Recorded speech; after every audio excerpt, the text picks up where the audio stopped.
Kako je? Ako je uzmeš,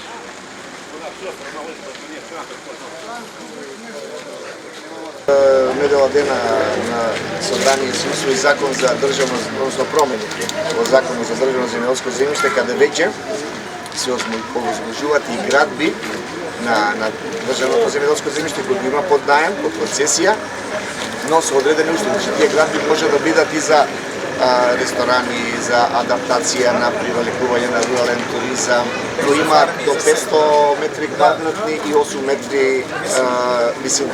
Така да има, не е тоа што критикува дека ќе правиме хотели, тамо среќа некој не зна на некој земјиште да дигне хотел, дали да инвестира, но сето тоа е со идеја да доколку го користите тоа земјиште, дали тоа ќе треба да биде некој магазин, склад, доработка, преработка, за да олесниме, jer што ни е најголемиот проблем. Јас сега ќе се вратам пак назад малку. Претходниве мора да се споредиме за да имаме една убава слика. Претходниве форсира давање пари према земјоделците само во примарно производство. И затоа што ќе ви даде пари, ќе ти каже ај утре дојде да гласаш, ќе ти даде и ќе те држи или ќе те уценува. Не гледајќи го, а бизнес секторот го стега за да не може да се развива. Зима пари, ќе уценува, ИПАР програми ќе им дадат, ќе подпише договор, ќе влезе во инвестиција, ќе го одбија. Во овие 2 години, покрие овој дел што зборуваме за примарното, кај што ги зголемуваме субвенциите, исто така и инвестициите во ИПАР се зголемуваат, но и стегата према фирмите не постои. Тие се слободни, тие може да инвестират и затоа доаѓаме до една ваква денеска состојба кај што имаме, каде што имаме поголема побарувачка, отколку пазарот што може да потроши. Затоа имаме и еден дел одредени производи покачени цени.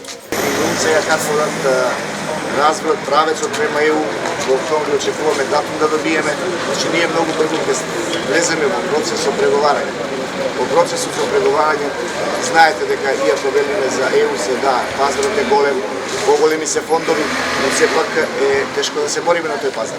А за да се бориме мора да имаме квалитет, мора да имаме стандард и мора да имаме нови инвестиции во технологија. Сето ова ќе ни придонесе да нашиот производ биде многу поконкурентен. За државното земјоделско земјиште во овие промени што се направија во законот се дозволува да 3 години, значи влад земјоделец до 40 години, првите 3 години не плаќа концесија према државата, односно биде ослободен. Токму затоа за да ги мотивираме младите да се вклучуваат или да превземаат земјоделски стопанства од своите родители, да започнат можеби нов бизнис. Така да од тој аспект, чак и што е она за млад земјоделец поддршката, планираме со промени на закон да ги зголемиме од 10 на 20.000 евра, така во секој случај за да може да ги поттикнеме младите, а знаеме потикот и развојот оди само со инвестиции.